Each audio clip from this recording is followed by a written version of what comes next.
52 Violet Park, female on the exchanges. Yeah, big negative, Musicano. Like you, I've got bits and pieces for Mango Mischief and also Violet Park, but Mamela's my real positive. And earlier, the trophy presentation for our opening race, Steve Walsh, the marketing director of Stan James, presenting the prize to Nigel and Penny Bunter of 4 Mile Racing, the owners of Lavera.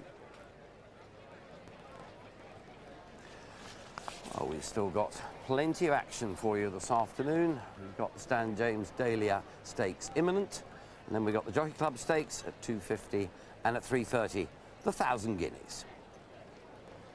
And don't forget, we've got action from Salisbury. There is the Cathedral, and up on the hill is the racecourse. And that is the 2:30, the Totesport.com handicap over 6 furlongs. We could do with Salisbury's weather up here, but we ain't got it. And Mick Shannon saying they haven't had any down in Lambourne. Now, the eye catchers here, Royal Alchemist, that's for Franks and Jim McGraw, also Simon Horton, of course. Mamela and Mango Mischief in the betting ring, but not Music Karma. Mamela on the exchanges, and they're trying to get the rest.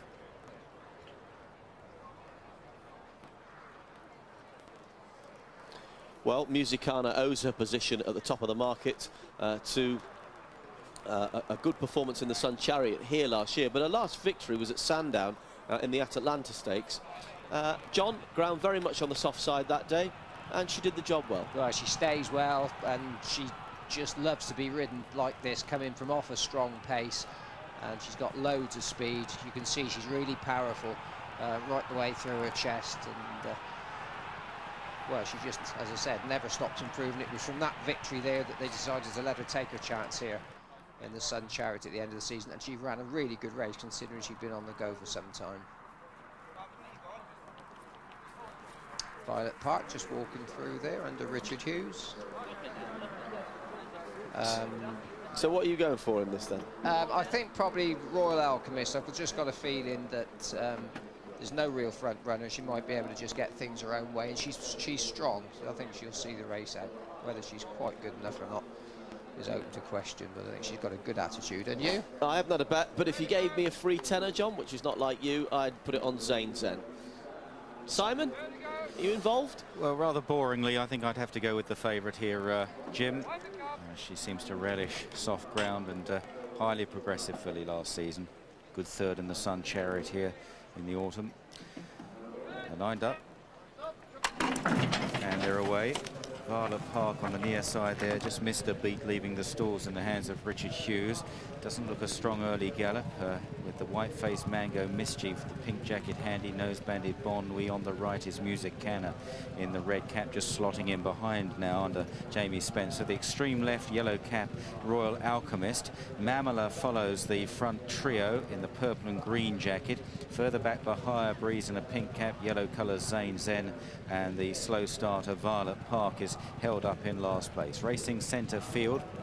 From the stands, they're still shrouded in mist as they head towards the last 6 furlongs, maybe a shade less, 5.5 in fact, and it's Mango Mischief that leads the way to Royal Alchemist. Bon Nuit is third, according to Turf Tracks, although Royal Alchemist now back into second. It's changing all the time. Mamela next, and Music Canna from Higher Breeze, Zayn Zen and Violet Park. Heading past the halfway stage then now, and Mango Mischief still just about spearheading the field of fillies here. Royal Alchemist on the far side, just ahead behind. Then Bon Nuit and Mamela. Music Canna still travels okay under Spencer, followed by Higher Breeze, Violet Park and Zayn Zen. Inching across towards the far side, more far side than middle now, and Royal Alchemist comes through to challenge Mango Mischief. Bon Nuit is shaken up on the right. Music Canna now being asked for her effort. They're chased by Bahia Breeze and Mamela. Violet Park in behind and Zayn Zen tailing off. Royal Alchemist strikes the front but just goes slightly left into Mango Mischief. Just left again, hanging badly. Bon Nuit, Violet Park's running on well under a very tender ride, a very well-timed ride possibly. Royal Alchemist from Mango Mischief. Here's Violet Park with a beautifully produced run. Great ride. Violet Park wins under Richard Hughes from Royal Alchemist, Mango Mischief, Bon Nuit, Bahia Breeze. Then Mamela, Musicana faded, and Zayn Zen well beaten off. Well, Jim and John were a little bit uncomplimentary before the race about Violet Park. She's definitely a bit tricky here, but we saw Richard Hughes just miss a beat as the stalls opened. He got her switched off towards the rear of the field, and he's produced her with an exquisitely timed challenge here. Well, he might smile. He should be very proud of himself. Violet Park quite well supported in the end, an 8-to-1 chance with the sponsor Stan James this morning. That was with Echelon, the 2-to-1 favourite in the race. Returned 15-2, but there is a steward's inquiry. There is a steward's inquiry, back down from 9-to-1 to 15-2, fifth favourite. If you follow racing closely, you'll know that this is what Richard Hughes is all about, what he loves to do and what he excels at, just getting horses settled, horses that just want to, well, just want a little bit of empathy. And this filly, you can see she's just leaning into Royal Alchemist in the last 50 or 60 yards.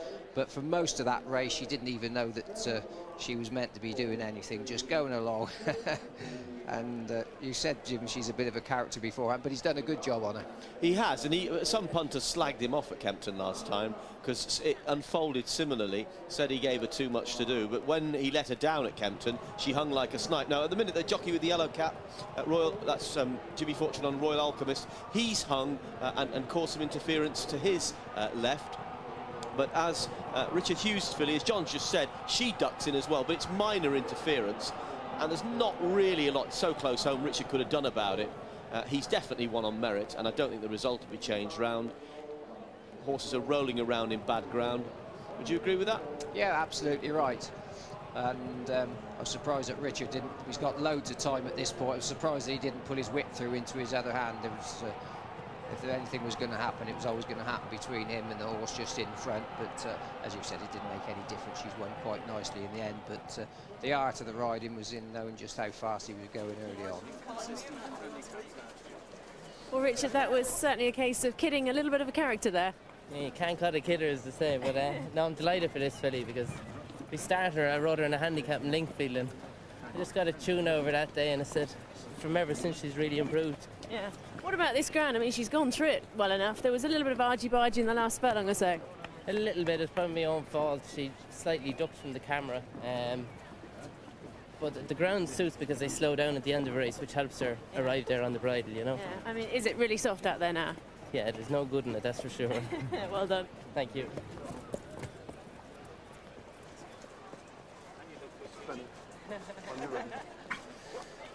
Richard Hughes proving you can kid a kidder. That's a line from an old Burt Lancaster film. Tony Curtis, can't remember the name of it now, but one of the famous movie lines. Richard Hughes returning on Violet Park here, our second winner this afternoon. Really was a great ride. She was hanging in the closing stages. Should keep the race. As John said, the mitigating factor against Richard was that he might have switched his whip hand, but I don't think the result was affected. Now, if you want a few clues as to future events this afternoon, try the Channel 4 website.